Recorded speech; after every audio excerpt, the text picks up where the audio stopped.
This work began as an effort to assess the use of strategic bombing and counterinsurgency tactics by the Israeli forces in the present conflict.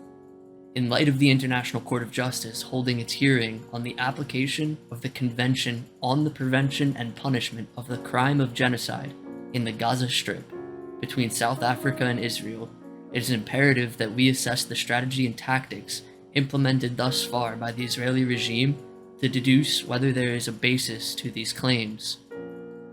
This research will be void of political discussions and will not attempt to point the blame at either side for starting the war. The war has begun. The conversation to be had now is upon how the conflict is and has been carried out. Study of the Israeli strategy has uncovered major flaws inherent in the application of strategic bombing and the particular form of counterinsurgency chosen. Furthermore, the Israeli government either lacks knowledge of post-colonial conflicts or fails to ponder the lessons of the past, which have explicitly illustrated that dominant powers must show restraint when acts of terror are waged upon them, otherwise they will lose international credibility proportional to the force with which they apply. This research argues that Israel's charges in the ICJ are directly tied to the government's chosen response to the Hamas attacks on the 7th of October. A historical review of this conflict consists of almost 80 years of on and off disputes. However, the present war was initiated by a terrorist attack by the group known as Hamas. Hamas came to hold governmental authority in 2007, becoming at once a militant arm of an extremist group and the administrative body over the Gaza region. By 2008, the First Gazan War had ignited, which Israel won, and then withdrew by 2009. After a few years of relative peace, Hamas militants launched a few hundred rockets and mortars into Israel in late 2012.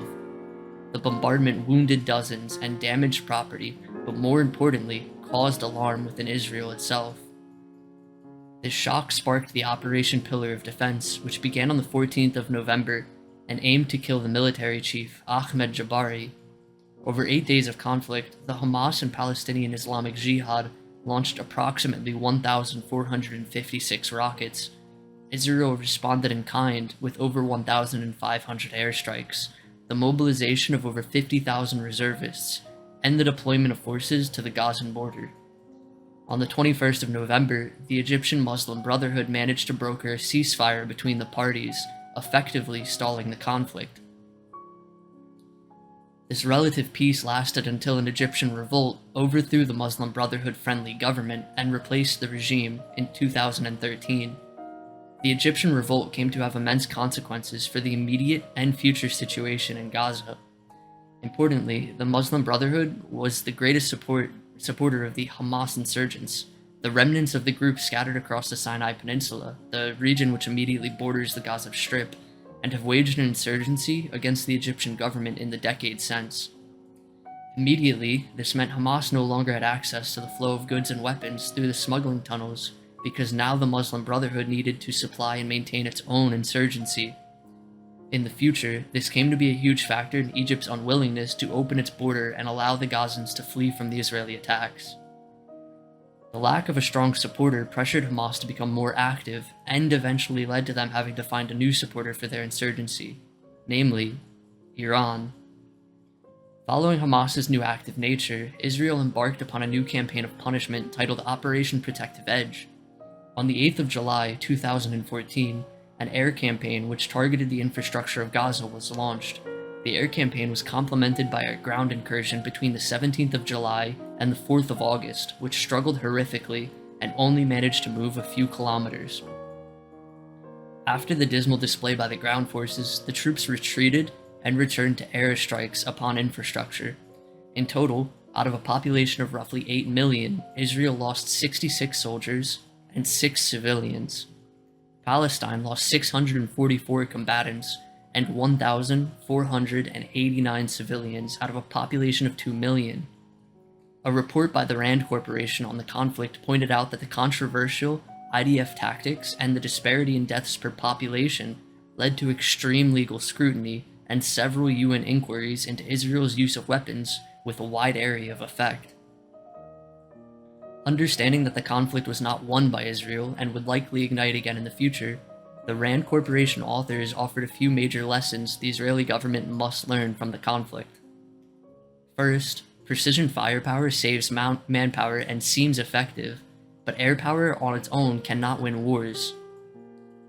Second, missile defense systems such as the Iron Dome have immense potential for defense. Third, urban warfare requires the employment of armored vehicles and active protective systems to protect vehicles and soldiers from unseen, rocket-propelled grenades.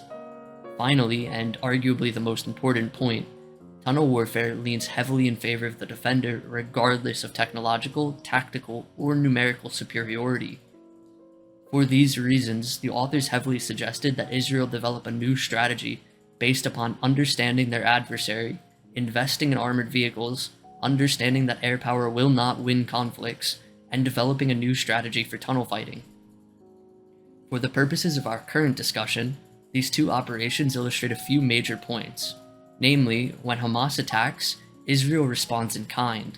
The issue here is that Israel, as the defender, attempts to send a message, and in doing so kills at a disproportionate rate.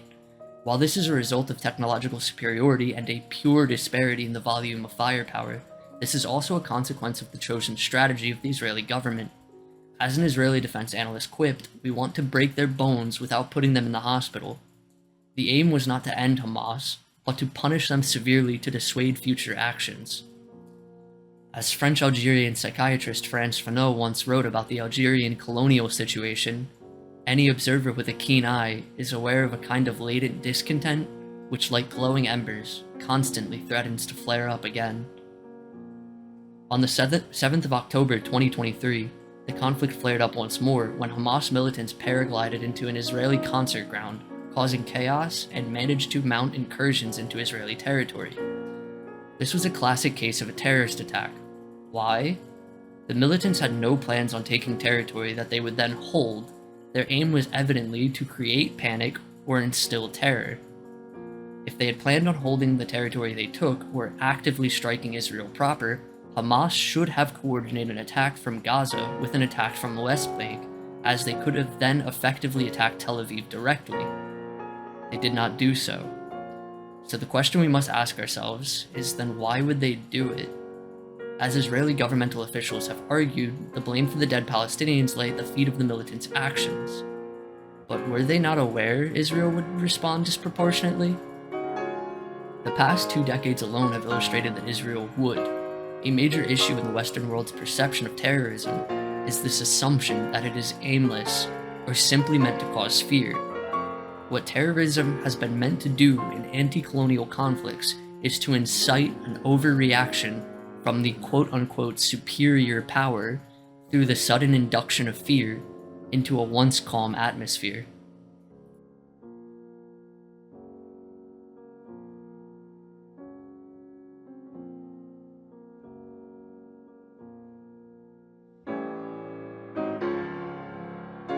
Here our discussion will take a quick but important detour to the 1950s to deduce the foundation of the modern form of terrorism.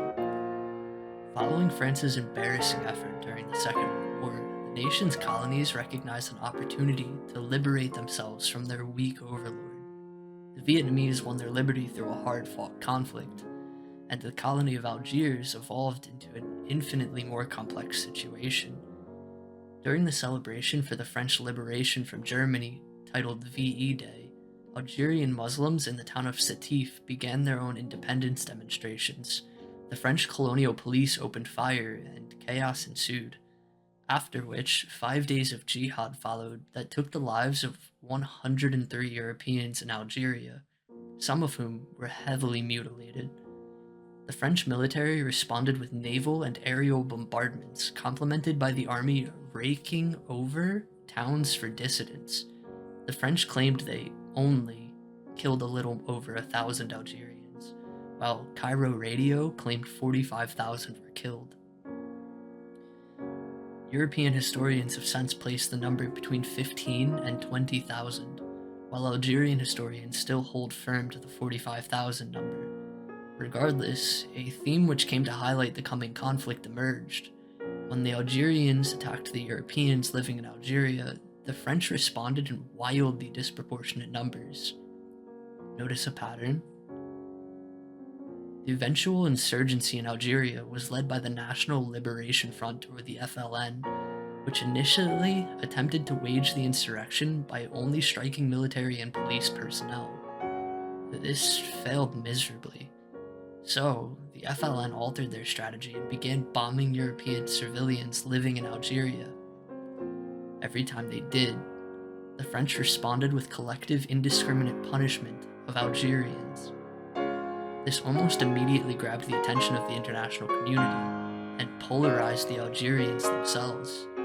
Criticism developed rapidly after the French found themselves unable to control the urban terrorism and decided to force almost 2 million Algerian citizens from their homes onto buses and moved them into zones de pacification, or overcrowded, poorly maintained camps with far too little food to feed such a populace, on top of the soldiers who controlled the zones.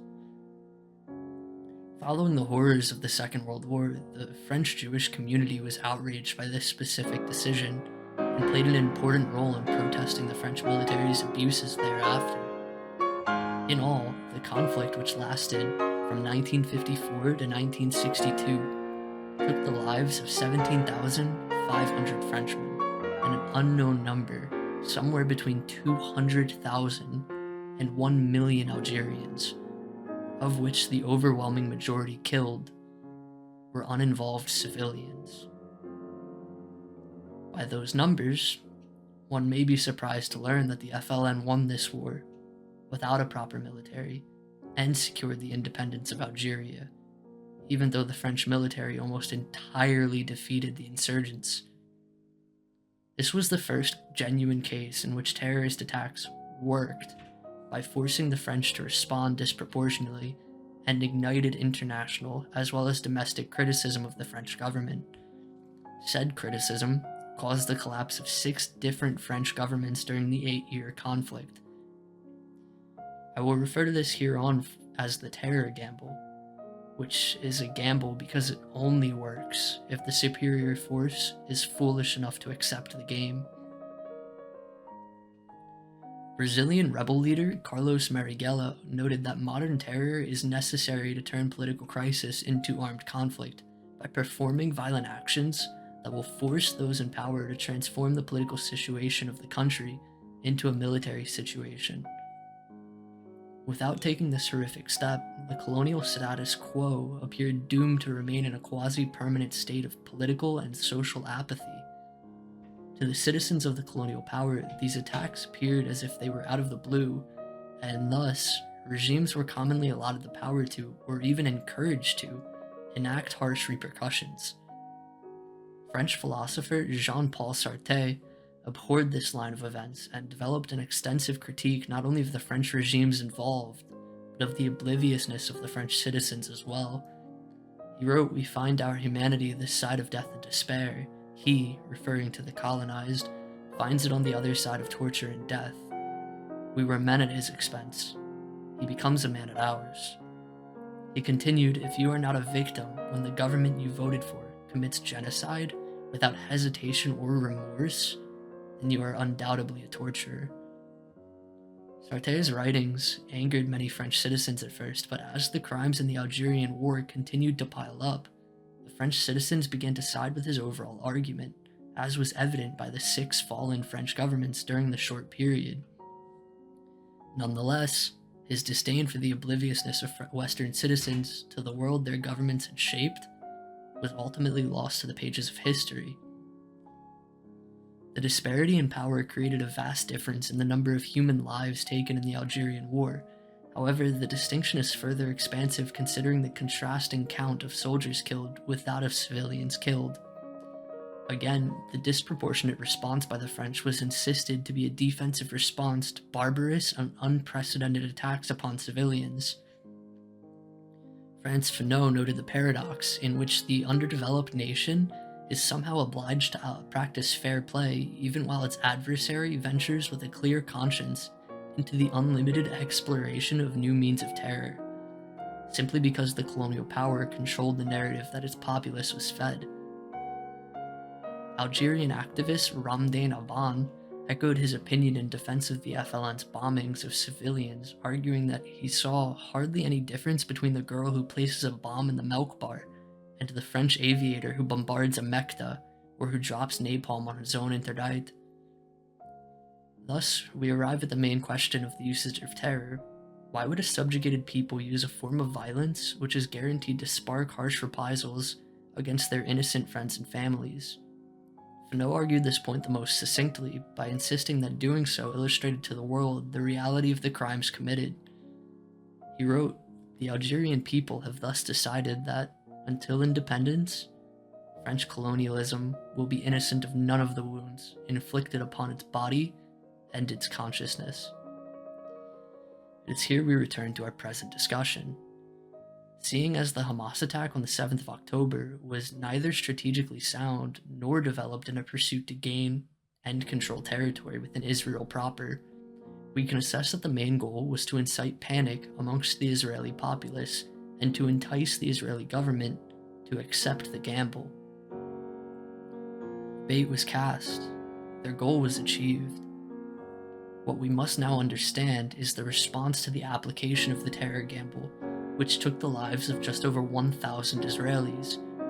In a direct parallel to Operation Protective Edge, the Israelis retaliated with a ferocious aerial bombardment of the Gaza Strip. By the 20th of October, Defense Minister Yoav Gallant outlined the government's three-phase plan. First, destroy Hamas in a concentrated ground campaign. Second, hold control over Gaza while eliminating the pockets of resistance. Finally, installing a new regime. The strategy for the ground incursion is a mixture of strategic bombing and classic Cohen operations in urban territory. Typically referred to as ink blot strategy, the Israeli regime conceived of a more violent version, beginning with heavy bombardment before moving into a small region, raiding the region, then retreating to a more secure territory, bombarding the next section, and repeating the process. This, in theory, creates pockets of territory from which they can work from and scan the region for militants. The issues with this conceptualization will be developed upon, but as is now obvious to most observers of the situation, Gaza is very densely populated.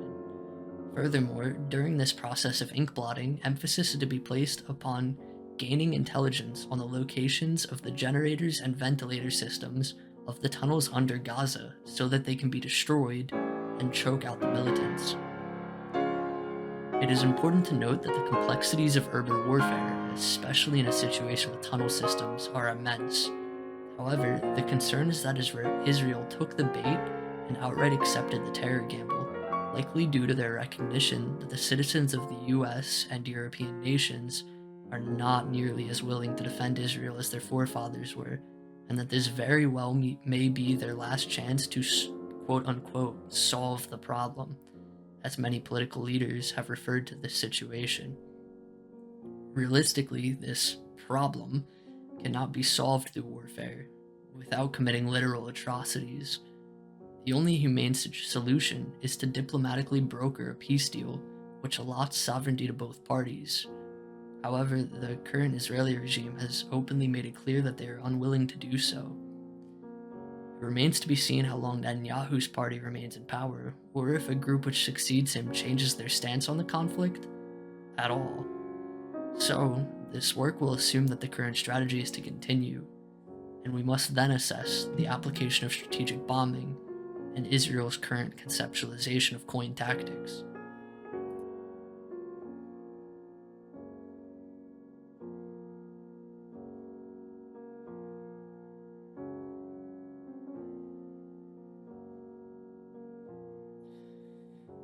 What exactly is strategic bombing, and why is the application of it in 2024 highly problematic? Strategic bombing developed as a concept due to the writings of a strategist named Guilio Douhet, and its application by the British Royal Air Force after and during the First World War. Following the invention of airplanes in 1903, Douhet developed a fervent belief that warfare had changed fundamentally. Reminiscent of Alfred Thayer Mahan's arguments of naval might, Douhet insisted that the strongest army and navy would pale in comparison against the determined efforts of the enemy to bomb our cities. He continued to argue that the weapon par excellence, or the airplane, created a paradox in which to defend one's nation, the government must create a bombing force which could decimate the will of the enemy through the relentless bombardment of their civilians. That bears repeating. Douhet insisted that the invention of the airplane blurred the line between combatants and civilians. He believed that nations must create an air force with the ability to strike and destroy the enemy's air bases and to punish their civilians relentlessly. The ramblings of this deranged strategist, sadly, did not go unheard. The British developed their Royal Air Force as a force independent from the Army and Navy due to Douhet's theories and their quote-unquote successful application of strategic bombing on the tribal populaces of Iraq and Afghanistan in the 1920s. Shockingly, the bombing of tribal populaces was taken as proof of the efficacy of the aerial bombardment of civilians by the British. In 1932, Stanley Baldwin argued before the British House of Commons that, quote, "There is no power on earth that can protect him, the civilian, from being bombed.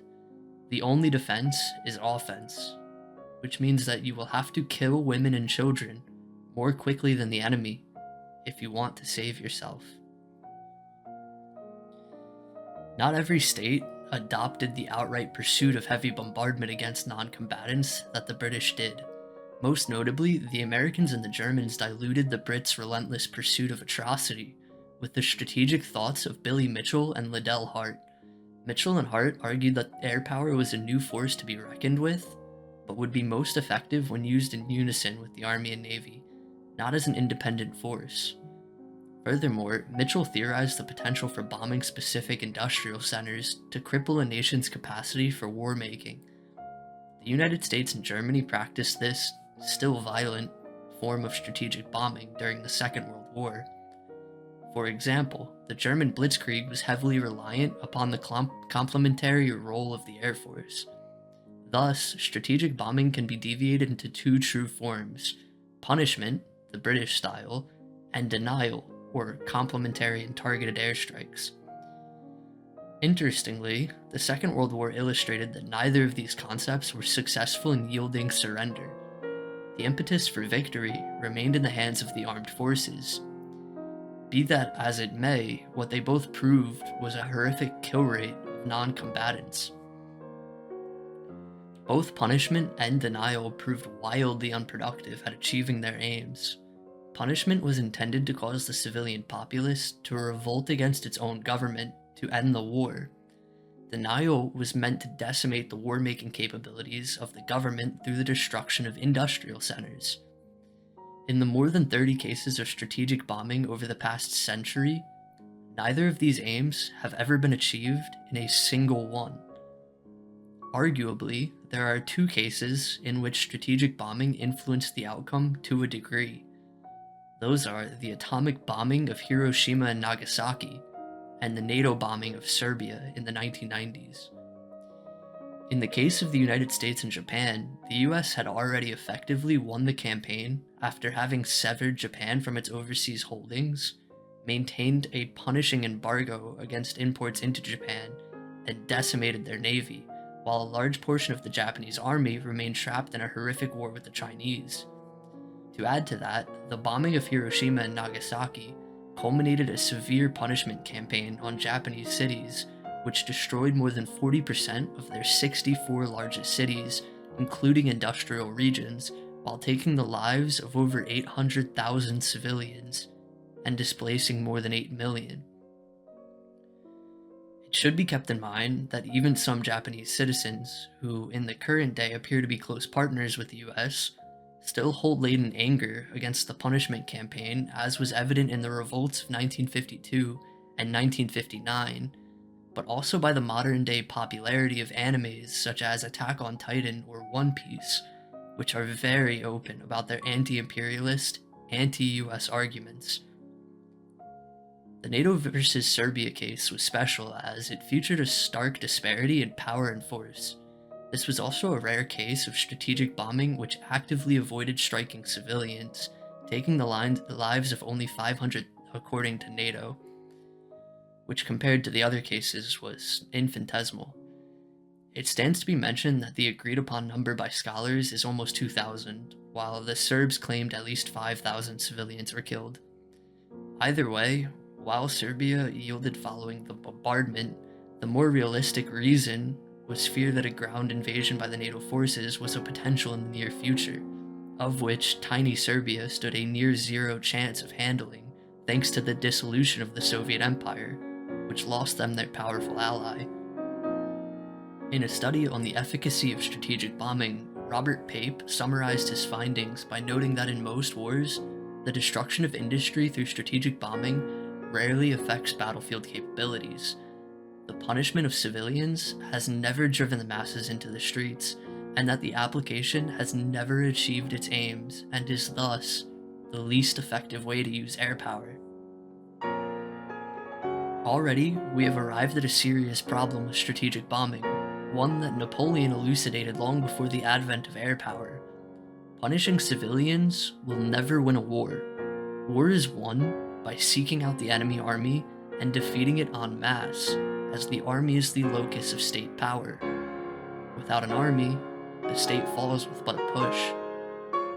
Furthermore, in situations in which strategic bombing has been used against guerrilla forces, it has failed in exceptional fashion. Guerrilla and militant factions operate on popular support. As we will discuss in the review of Coin tactics, these forces are defeated by alienating them from the populace. Bombing the civilians does the exact opposite. In most citizens, severe punishment creates extreme apathy, which is why the civilians do not revolt against their government. Instead, they remain in a state of fear and horror. In others, as Liddell Hart and an uncountable number of military strategists since Sun Tzu 2 millennia ago have argued, brutal methods create stronger enemies.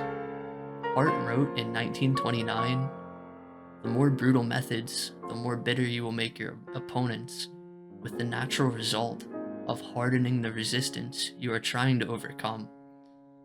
This basic maxim illustrates why strategic bombing fails in general, but suffers immeasurably worse in guerrilla situations as it hardens the resistance and moves more civilians into the cause.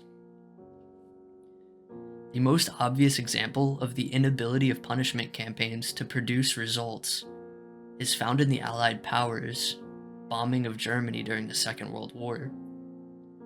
This case is the best to illustrate the problem behind harming civilians with targeted or untargeted airstrikes, as it features the most extreme form of the situation. The German citizens were under the Nazi regime, led by one of the most genocidal and homicidal leaders in human history.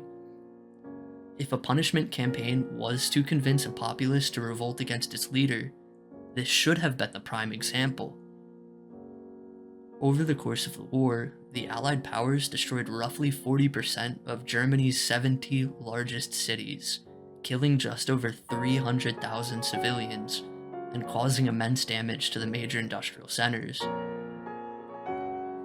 Even amidst the abhorrent treatment of the Jewish and other minority populaces, combined with the grueling war, the German people did not take to the streets. The German war machine did not halt. Nazi Germany did not fall until the ground forces failed to defend Berlin, the heart of the Reich. The bombings of Dresden, Tokyo, and other cities sparked immense domestic criticism in the US and the UK due to their implementation of strategic bombing against the Axis forces in World War II, which was quickly dispelled or shunned by the argument that stopping Nazi Germany and Imperial Japan was moral enough a cause. The governments officially argued that they did not use, quote, indiscriminate bombing measures, as these were instead counter-military attacks against corrupt regimes. The Nuremberg trials and the Tokyo trials, which took place after the war, granted the world its definition of crimes against humanity. and applied it solely to the actions of the Axis powers. While this was a correct decision, as the Axis powers absolutely committed atrocities on an industrial scale, the forgiveness for strategic bombing in times of defense was an absolute error. The cost of this error reared its head following the Algerian War, when the French government constantly shut down legal disputes about their crimes against humanity in Algeria by simply stating that only, quote, Axis powers could commit these. In Robert Pape's study on the cases where strategic bombing was applied, called Bombing to Win, he argued that punishment strategies have a near-zero potential to achieve their objective, and denial works the best, but must avoid targeting civilians. Furthermore, he noted that the aim to force surrender of the homeland turns the situation from a near-zero to a literal zero. Surrender terms which insist a further loss of personal sovereignty also push the likelihood of success further towards zero. And most importantly, the coercive potential of air power seems more logical in theory than it is in practice. So how does all this relate to Israel's situation? Israel is employing a denial strategy that gravitates towards the line of punishment. The Israeli government has voiced its unwillingness to continue the situation that existed prior, meaning the Palestinians in Gaza will either be expelled from the region or lose more of their already grim level of sovereignty. As has already become evident, the Israeli strategic bombing campaign has induced the Palestinian population into apathy, meaning the likelihood they surrender Hamas militants to save themselves from the horrors of modern air power is horribly unlikely. In fact, according to public opinion polls taken by the Palestinian Center for Policy and Survey Research, 71% of Palestinians now believe the attacks of the 7th of October were the correct choice, and almost 50% now perceived armed struggle as a more viable option for peace than negotiations with the Israeli state. In short, Israel's campaign is actively polarizing the Palestinian civilians against them. So why is the Israeli government actively employing a counterproductive tactic? Sadly, strategic bombing is a strategy that results not necessarily from murderous intent, but from modern governments' flawed conceptualizations of warfare. Keep in mind that the state that is engaged in strategic bombing the by far most since its advent is the United States. Strategic bombing persists in the modern era because it serves bureaucratic interests. Both civilian and military leaders in states where the populace has any level of say want quick and cheap solutions to war. In theory, bombarding an enemy populace saves your own military's lives by aiming to break the will of the enemy before sending the soldiers in. In practice, this is not the case at all. Problematically, ignorance persists in many state officials and can only be alleviated by thorough assessments of the fallacy that is strategic bombing. War is neither cheap nor easy.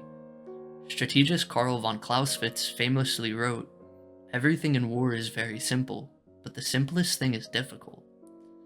Leadership that fails to understand this maxim is accountable for an absurd extent of the mistakes made in modern wars. To add to this, when the strategy is implied in defense, it is extremely simple to sell to the masses and officials as a retaliation strategy. This in turn makes it simpler to obfuscate the horrors and overall inability to produce results. Any modern general who employs strategic bombing willfully is either ignorant of its historical failures and must be held accountable for incompetence, or a warmonger liable for war crimes. Only a thorough review of Israeli leadership will shed light upon which is true.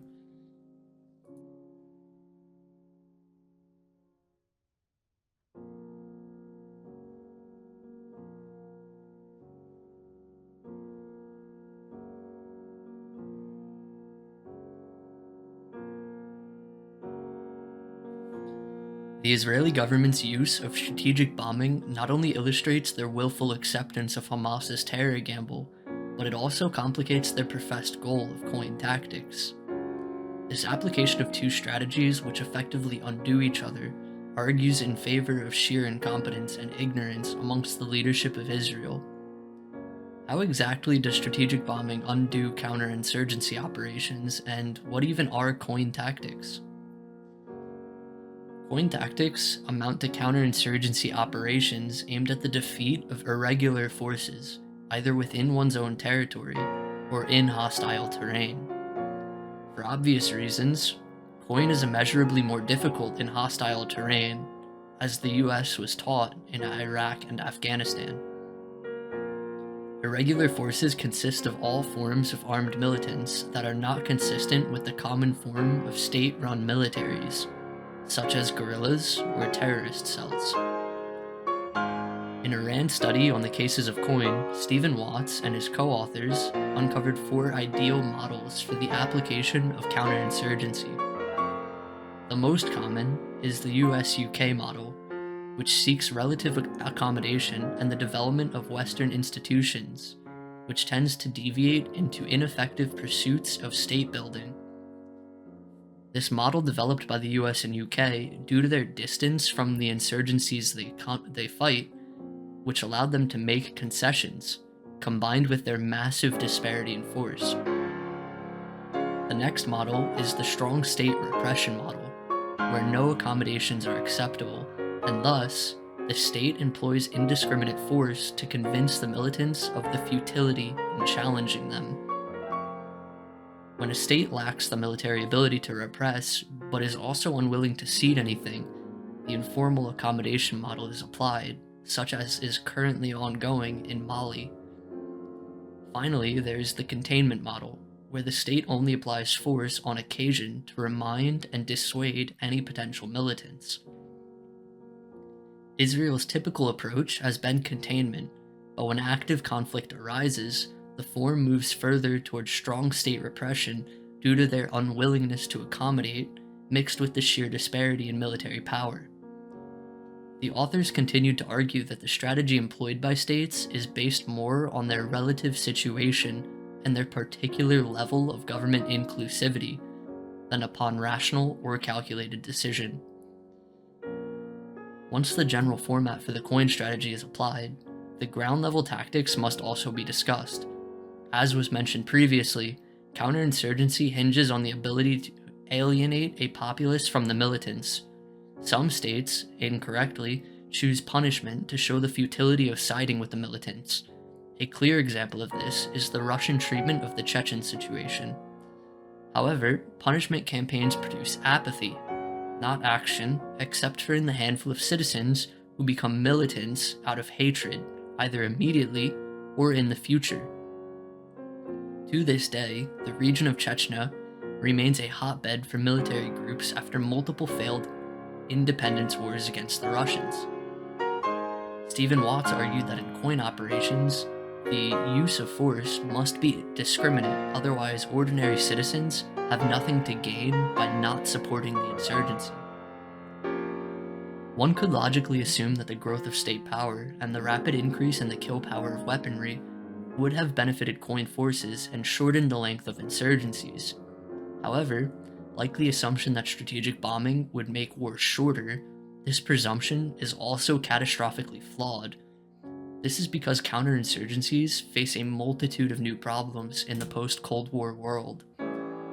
During the Cold War, guerrilla tactics entered a literally and figuratively revolutionary period in which a multitude of intellectually adept theorists expanded and arguably perfected the intricacies of the ancient form of warfare. The FLN in Algeria, Mao's communists in China, Che Guevara in Cuba, and Ho Chi Minh in Vietnam were but a handful of cases where new conceptualizations were implemented in real-time situations. Che Guevara and Mao Zedong's strategic works on guerrilla warfare became the textbooks for anti-colonial insurgent revolts, while the advent of communication technology and the proliferation of modern explosives and arms benefited the insurgents just as much, if not more, than they did the Cohen forces. Mao and Che both conceptualized the role of insurgents as if they must flow like water, an argument Sun Tzu once made 2 millennia prior. Guevara wrote that when the enemy strikes, they must find a gelatinous mass in movement, impenetrable, that retreats and never presents a solid front, though it inflicts wounds from every side. Under this practice, the Vietnamese successfully defeated the French, the United States, and China, with little break in between the conflicts over a period of roughly 30 years. Prior to the Second World War, the average length of an insurgency was roughly 2 years. Following the end of the Cold War, the average length expanded to 15 years, and rarely ended with the Cohen forces as the clear victors. In the post-Cold War era, after 1991, the world experienced an alarming 72 insurgencies. Of these, the government has achieved its aims only 17 times. Stalemates with or without settlements have occurred 31 times, and the insurgent has outright won 24 times. This exponential increase in length, mixed with a severe decrease in the success rate of Cohen forces, are direct repercussions of the revolution in guerrilla warfare during the Cold War. Prior to the age of mass media, punishment was exceptionally more common and harsher, even without the existence of strategic bombing. With mass media, punishment campaigns produce extreme levels of international critique, which complicates a state's geopolitical standing by inducing fear and contempt in the populaces of allies and enemies alike. Even in states with low levels of public inclusion in government, such as Saudi Arabia, this problem exists, as is evident by the government originally overlooking the treatment of Palestinians in the conflict with Israel due to a need for an alliance with Israel, while the public overwhelmingly sides with the Palestinians. This is one of the major effects of mass media in the modern day, and the existence of international institutions such as the International Court of Justice and the United Nations. Even in their teetering levels of effectiveness, these institutions apply pressure to nations in ways relatively unknown in centuries past. In modern cases of insurgency, with very low levels of media attention and reliance upon blunt force, the governmental power still holds a failure rate of 60%. That number increases further towards 100, the more attention the international media applies to the situation. This age of mass media has further complicated the job for Cohen forces. So how exactly can Cohen forces win against insurgents in the modern age? The inkblot strategy that Israel is employing has been one of the most successful forms of ground-level Cohen tactics. The issue stems from their flawed conceptualization, which assumes that bombing and destruction of civilians and their infrastructure does not negatively alter their success rate. In actuality, indiscriminate punishment destroys the potential for success almost entirely. The inkblot requires creating pockets of friendly territory, not pockets of empty territory, as appears to be the current Israeli conceptualization. The governmental forces are meant to win over and work with the populace, to alienate, capture, and end the militant forces within the region. Bombing the civilians in their homes, as has been stated, either reduces them to apathy or induces hatred in them. Why is it necessary to win over the populace? In urban guerrilla warfare, as defined by Cuban revolutionary Che Guevara, the aim of the insurgent forces is to hide amongst the populace while converting them to their revolutionary cause over time through the juxtaposition of their treatment of them with the abusive treatment of the governmental forces. In warfare, victory is not achieved by allowing the enemy to achieve their goal. Victory is achieved by adjusting your strategy to the enemy's plan and severing their ability to achieve the goal. Thus, the Cohen forces must alienate the insurgents from the populace and return normal life to the liberated pockets. Otherwise, they portray themselves simply as occupiers, or worse, conquerors, and achieve the enemy's goal for them. In the modern era, these pursuits have failed exponentially more often than they have succeeded, due in large part to the stubbornness of modern generals and the unwillingness to adapt themselves to the strategies of insurgents. Statistically, the highest success rate in Cohen operations is found in highly inclusive governments with reasonably strong state power that are backed by a superior force. In other words, countries like the Philippines in the 2010s and Colombia in the 2000s, who had the ability to be backed by the United States during their insurgencies, while having relatively politically inclusive regimes supported by broad state reach. Politically inclusive regimes with high levels of state capacity are roughly 5 times as likely to secure an acceptable peace deal. I'll repeat that. 5 times more likely not to achieve outright victory, but merely an acceptable form of peace.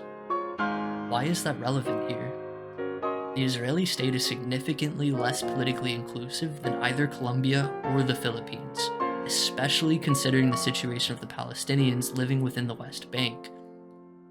So while Israel has the support of the United States, the US is unlikely to be able to convince Israel to adopt its form of Cohen, as has been illustrated by the first months of the war and the headbutting between Biden and Netanyahu's camps. To add to that, Cohen forces which lack the inclusion of the ethnic or religious groups of the insurgent forces are horrifically prone to abusive behavior, as the Rand Corporation's study has elucidated.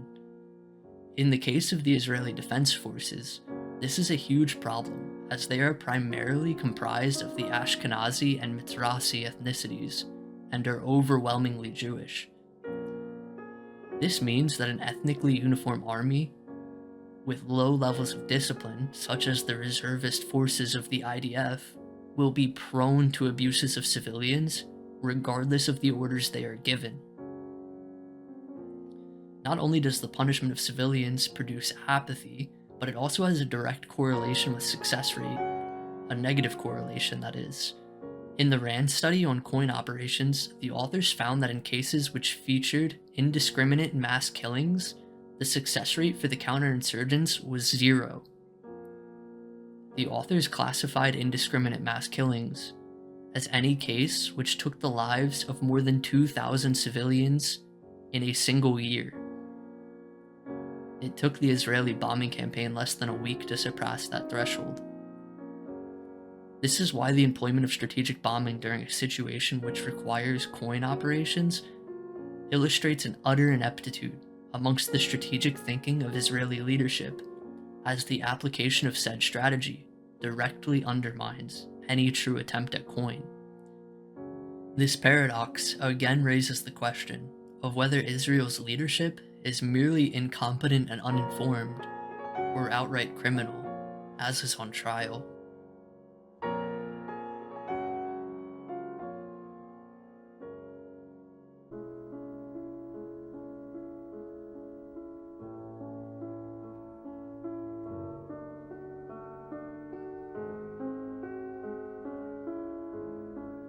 Following Napoleon's invasion of Russia in 1812, a member of Tsar Alexander's personal staff, Colonel Chukyevich, argued in his personal reflections on the war that the first principle of defensive war is to do nothing but what is diametrically opposite to the wishes of the enemy.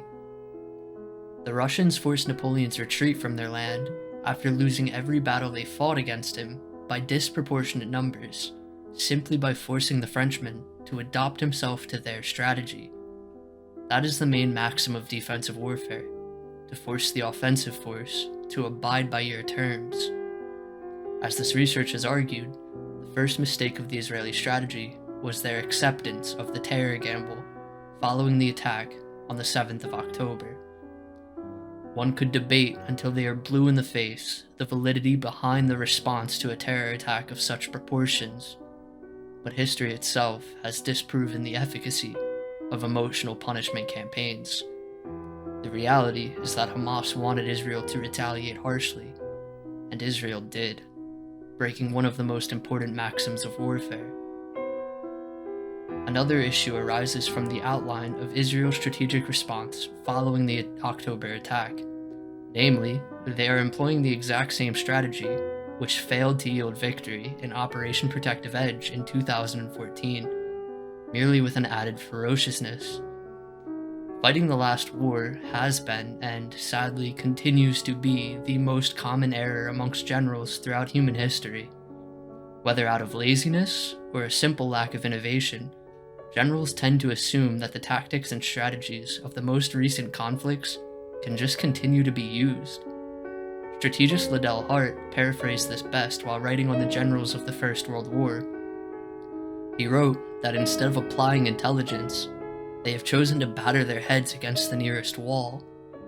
This decision by the Israeli leadership becomes all the more curious considering Operation Protective Edge failed to achieve anything other than causing international outrage over Israel's use of wide-area bombs on civilian terrain and illustrating that their armed forces had no real plans to combat tunnel warfare.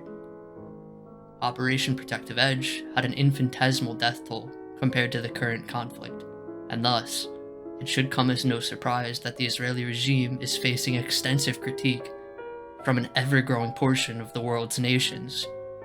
So one could say that instead of applying intelligence, Israeli leadership has decided to bang their head against the nearest wall, harder. International criticism is not the only problem the Israeli government faces during this conflict, as domestic criticism of the Netanyahu-led government may very well change the course of events. From an outside perspective, it is important to remember that the Israelis hold one of the world's best intelligence systems, had control over all telecommunications within and going into or out of Gaza, and have had active operations aimed at countering Hamas for the prior 2 decades. And still, Hamas managed to plan, develop, and enact the largest terror attack on Israeli citizens in their history. That failure of leadership is not lost on the citizens, as polls taken in October noted that 86% of participants stated that the attacks showed a catastrophic failure in Israeli leadership. While the Israeli regime is given leniency by its populace due to the severity of the attack on its citizens, as with the French during the Algerian War, that leniency will not last forever. Combining the domestic agitation with Netanyahu's failure to protect Israeli citizens with the immense international pressure highlighted by charges for genocide at the ICJ, it will be very interesting to see if the government holds power for long. If they do not, will the next government be more or perhaps less willing to abide by international calls for ceasefire? The international community's critiques of Israel's actions during the war do not merely extend to them either. Their allies and suppliers are facing both domestic and international criticism for their support as well. This is most obviously elucidated by the Biden administration posturing that they have been urging the Israeli government to apply restraint and to avoid civilian casualties. As was mentioned previously, growing domestic unrest in the US and European nations against their support for Israel played a major role in the severity of Israel's response, as it is abundantly clear that the nation may be losing a lot of its major supporters in the coming generation. That being said, American support will likely not disappear in the immediate future, as both front-running candidates for the upcoming presidential election, Trump and Harris, are outspoken supporters of Israel. Even if Israel's major supporters hold firm in their backing, the actual goal of the current Israeli government must be explained. Liddell Hart argued that in war it is by compelling mistakes that the scales are most often turned. Israel's acceptance of the terror gamble was a compelled mistake. Their continued application of the failed strategy they used in the last conflict with Hamas in 2014 may have genuinely shifted the scales away from their sheer disparity in force, which had existed, as it encouraged many nations to raise their voice in defense of the Palestinian citizens. Furthermore, forcing the Israeli leadership to respond emotionally and quickly has created another mistake in which the strategic bombing and Cohen applied effectively undo the productivity of each other. Cohen can and should be paired with air power aimed at denial, but such usage must avoid the targeting of civilians. The Israeli attacks have failed in that step, and thus their application of Cohen is all but doomed, and more imperatively, should raise important questions about the intent behind their employed strategy. The issue here lay in the fact that moderates and extremists alike within the current Israeli government have openly voiced their opinions that the Palestinians should migrate out of Gaza, or that other nations should take them in. As the Rand study on Cohen operations argued, forcing peoples to leave their homeland through war is as close to impossible as any aim could be. Even if it were a potential, the barbarity and devastation that would have to be employed to influence the Palestinians to do so would likely alienate the Israelis even further in the international system. The most argued option is that Egypt should allow them into the Sinai. However, no person who makes this claim is making it in good faith. The Sinai Peninsula, or better yet, the Sinai Desert, is a flat stretch of land which connects Africa to Asia, highlighted geographically by its role as an extensive and inhospitable desert. Prior to the usage of camels to cross deserts, this stretch of land provided the perfect border which allowed the Egyptians to develop a massive empire, which sustained itself for multiple millennia. In the millennia that have followed the usage of camels, Egypt's longest period of independence since the conquest of the region by the Persian Empire in 525 BC is the current stretch since the retreat of British troops following the Suez Crisis in the 1950s to the present day. The Sinai has neither the infrastructure nor the agricultural capability of housing 2 million inhabitants, as it currently struggles to house 600,000. Recall that the Egyptians revolted against their Muslim Brotherhood-tied government in 2013, and after which, the remnants of the Brotherhood have waged a costly insurgency out of the Sinai. Under no pretense is there any logical reason for the Egyptians to open their border with Gaza and allow any number of Hamas militants to unite with the remnants of the Muslim Brotherhood. To add to that, the Egyptians held control over the Gaza Strip until the 6 Days War of 1967, and detested administering the region, making it even more unlikely they would be willing to admit the peoples into their nation. If the international community allows states to commit acts of atrocity or forced immigration through war under the pretense that they are, quote, the good guys, as the French argued in the Algerian War, or that they are acting defensively, this world will forever remain a volatile amalgamation of tenuously built ties founded solely upon fear and hatred. Granting such substantial power to the defender raises the age-old question of what exactly is a just war. Should any nation ever be allotted such a horrific pass for atrocity under the legal pretense that this was a defensive response? Even if the response in this case is just, as the case of the Algerian War elucidated to us, the next time that defense is argued, the same may not be true. As Lord Acton famously quipped, all power corrupts, and absolute power corrupts absolutely. If forced emigration, or any aim worse, is achieved, the hatred that exists today, which caused the present conflict, will merely be handed to the generations who follow. As Frantz Fanon knew, these embers will once again reignite. Strategic aims should always be developed in a way to achieve an end to the conflict, not to pass it off to future generations to handle.